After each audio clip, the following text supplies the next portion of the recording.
Greetings to all you cave dwellers out there. Rod here.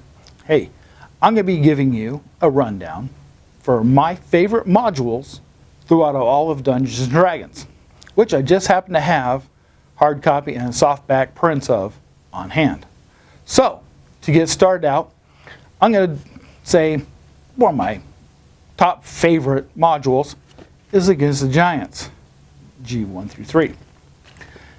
This right here was one of the probably last super modules that I'd purchased back when they first came out.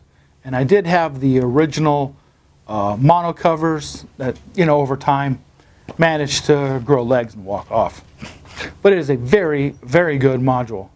Another one of my favorites, I'm going to have to do 3 of them together, which is the follow-up of the G1 through 3 Giant series, would be the D1 through 2, the Descent into the Depths of the Earth, D3, the Vault of the Drow, which is a very good module, and Queen of the Demon Pits, which you can get all those in a big super module, the Queen of the Demon Web. Very, very good module. It was one of probably the first large campaign setting modules that I managed to get my teeth sunk into when I was really getting full swing into being a dungeon master. Another one of my favorite modules of all time is Tomb of the Lizard King. Now, Seth Rakowski, RPG Mods fan, and several others have done reviews on this, and I plan on doing a review on it also next year sometime, along with the others that I will be showing you today.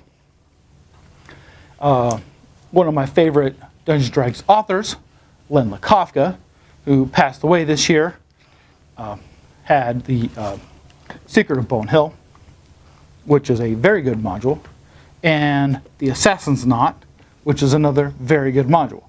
And you have to really do a lot of good research on these and put a lot of time invested into them to understand them before you run them. And that is definitely a must. Now, a couple of my other favorites, which these right here I usually run in a series of these next 5 that I'm going to show you, is UK2, the Sentinel, and UK3, the Gauntlet. Now, these 2 right here take place just in the Hool Marsh area, right? Which, of course, is followed by U1, the Sinister Secret of Saltmarsh,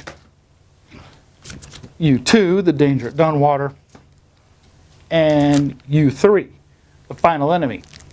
Now, all 5 of those modules, I should say, play very well together, and you can get your party to understand the mechanics of how they will work really well together, starting them out with these 5 basic modules.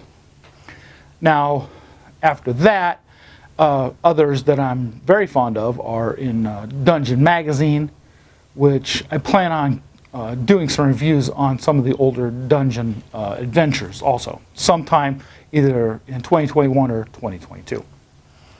Now, after that, I was into Spelljammer and didn't really manage to get a hold of any more copies of any of the modules from that, because moving around and everything, things get lost, and especially if you're in the military, when you happen to have possession of these items.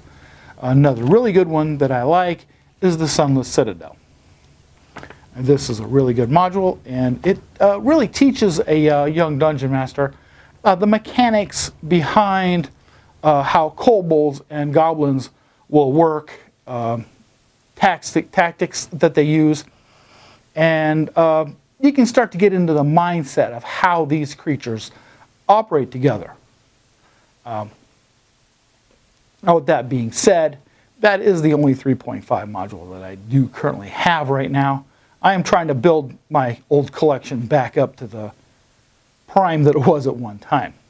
Now, I do have a lot of 5th edition stuff, and the Sinister Secret, the Ghost of Saltmarsh. For some reason, I keep reverting back to 1st edition. I don't know why.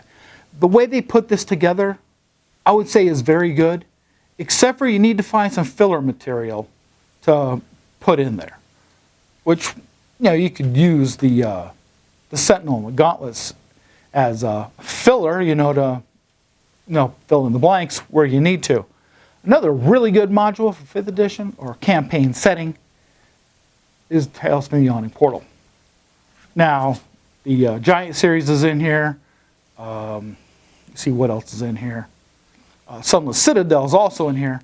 And there are some other very, very good modules in here, which most of them I did happen to own at one time. Now, one of my most recent additions to my collection, which is starting to become a favorite of mine because I like this type of setting, is Icewind Dale, Rime of the Frost Maiden. I am going to be finishing up my series on Introduction to 10 Towns with my rundown of what life is like in 10 towns, buildings, businesses, the town folk, stuff like that. So if you did miss, I'm sorry, any of the videos that I made on 10 towns, you can check them out right over here.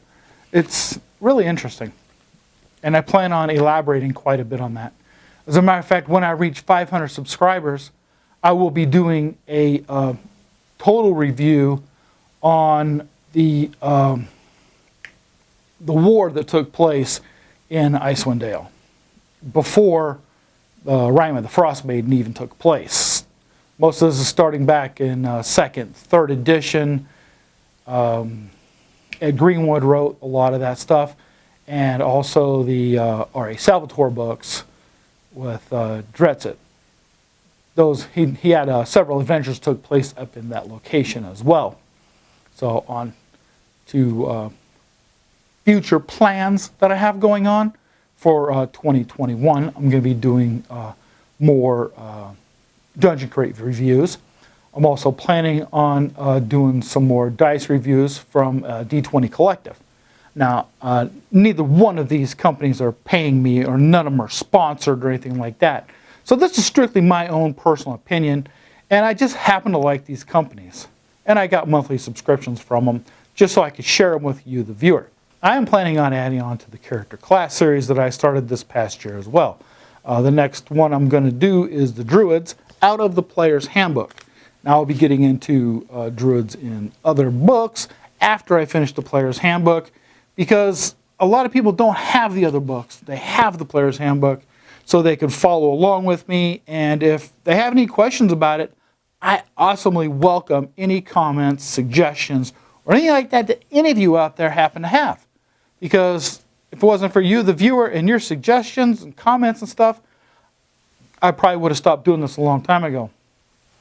Now, also, probably here in the next couple of days, I'll be doing a introduction to magical tattoos from Dungeons and Dragons. And also going to be putting a short memory that I have from when I first got started back in 1978, and out of Tasha's Cauldron of Everything.